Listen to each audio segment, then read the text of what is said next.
sports fans, Coach Nick here, and another in a long line of our playoff preview series.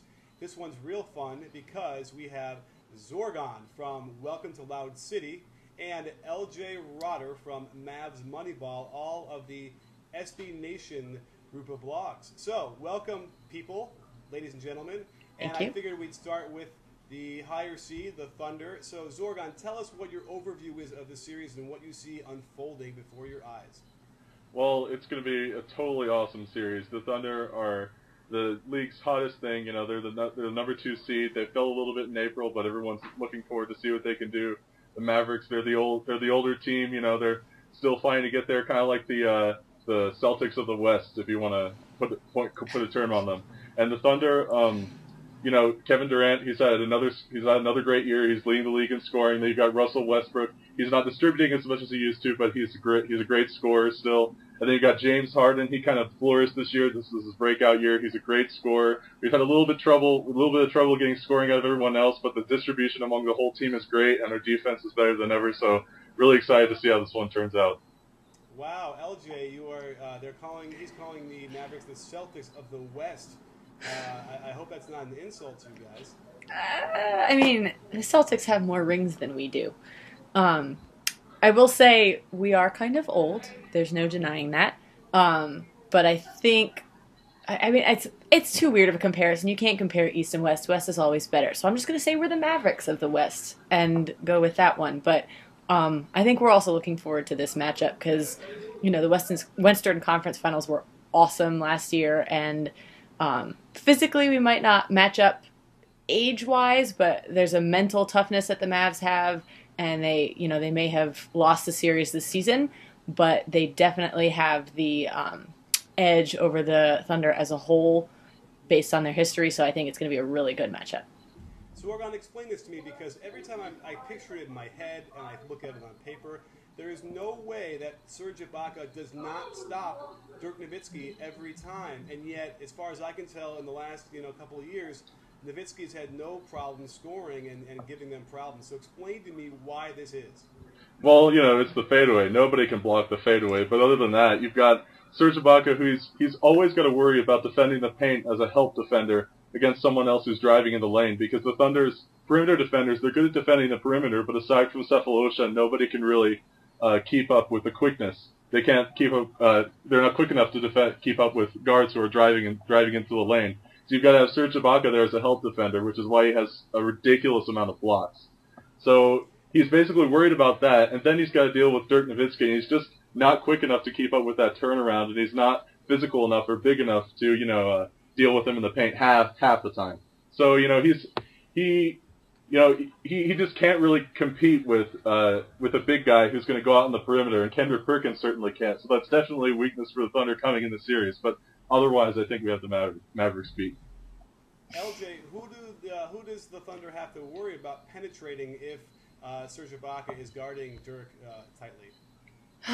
Well, once upon a time, it would have been Chandler or Barea, but we don't have them anymore. So, I mean, Vince Carter has found new legs, and we are very glad that he has, and he's been really showing us a lot of stuff that we weren't really expecting to get out of him, and I think that he could be a nice asset there in the middle of the floor, as well as Delonte West, who is a threat both outside and inside. So I think, when they're busy worrying about our shooters on the perimeter, they should also probably be a little bit worried about guys like Carter and West, and sometimes even Terry when he's feeling adventurous and wants to do some kind of crazy, unnecessary drive to the basket. But he still is a scoring threat there as well. I hope you don't think that Roddy Boubois was that an intentional omission? I don't know if he's even going to be allowed to play. Rick Carlisle likes to bench him for being French or for sneezing too hard or forgetting to tie his shoes. So we can't really ever depend on having him as a scoring option. It's always nice when we do, and even when he does play, he's been kind of inconsistent. He's over the last few games, when he's gotten some playing time, he has shown us a lot of positives, like when he fell and dislocated his finger and then came back in and had himself a really good game. So, hey, if he gets played, I think he's definitely a threat. His quickness is hard to contend with, but I don't ever want to put my eggs in that basket because we just never know if he's going to get on the court. Right. Well, we're lucky that Popovich doesn't feel the same way about French people. Yes, That said, he's got 2 of them now, I think. So at any rate, Zorgon, let's put away Durant and Westbrook for a few minutes and tell me who is the real key for the Thunder in this series? Who is the key? Definitely James Harden, because he's the number 3 scorer on the team, and there's nobody who's really a number 4 scorer. I mean, you've got Serge Ibaka there, but he's on and off with his jumpers. I mean, you've got Derek Fisher, but he's kind of a shell of what he once was, and you don't really have anybody else who can step up to the plate as a consistent scorer. So you've got to go to James Harden. You've got to make sure that he can get past the Mavs defenders and just score the buckets that he needs to, because he's the key matchup. I think a big key matchup is who's going to be the second or third scorer for the Mavericks and who's going to be the third scorer for the Thunder if they show up. And I think depending on who shows up, that'll be a good litmus test for who's winning and who's not winning throughout the series. LJ, who's going to be responsible for guarding Harden? Well, I mean, our best defender for the most part is Sean Marion, but he generally gets put on Durant, and actually has done a pretty good job of stopping him in over the course of the series. But I mean, it's hard to say. I mean, Kidd is a big defender. He can clog up pretty well against someone like Harden. I think there's going to be a lot of switching up on him. You got Kidd, you got Carter, who can sometimes be a pretty good contributor on defense there too, but unfortunately we have to worry about someone like Durant, and that's generally where Marion goes, and he's our best defender. So maybe he'll just have to guard everybody. Okay, I like to see that. You said 2 nice things about Vince Carter, and that's 2 more nice things that I've ever said about him. So I don't want any of my people on B-Ball Breakdown to think that we've changed our tune on him. I thought, by the way, really quickly, that he started out great, surprised everybody and the Mavericks with what he was able to bring. But I thought that over the last half of the season, he wasn't doing so well. Am I completely wrong? The whole team wasn't doing well over the last half of the season. I think that it was so inconsistent. It's hard to say, like, there was a chunk of time where they were playing well, not playing well. We would have games that were absolutely atrocious where nobody showed up, including Carter. And then we would have games like in Orlando where we had this unbelievable fourth quarter comeback. And it seems like when we have those big spurts, Carter's very much a part of them because he's so aggressive and because for some reason he can still jump like 17 feet in the air. So, I can't make and also I've missed a lot of games because I have a job that makes me travel, but from what I know, everybody kind of slipped towards the end of the season, and Carter was one of them, but he also has shown us flashes of his brilliance and what he once was, and I think that if he can show up and be consistent, he will be a definite contributor if the Mavs are able to take the Thunder. Well, I'm going to cut to Vince Carter missing that layup dunk he did the other week when he couldn't get off the ground. However, Zorgon, let's talk about how many games are the Thunder going to fold down the stretch in this series? What did you say? Unfold? How many games do you think they're going to fold? I didn't get the question. I'm sorry. I'm sorry. The question is, how many games do you think that the Thunder are going to give away at the end in folding down the stretch? Folding down the series. In this series, honestly, I think there's no way the series doesn't go to 7 games because the Thunder are still working out a lot of issues. We didn't beat a single playoff team in the month of it's April. Yeah, we didn't beat a single playoff team in April except for the Bulls on April 1st. After that, we lost to every playoff team we played. We beat the Suns, but they're not a playoff team.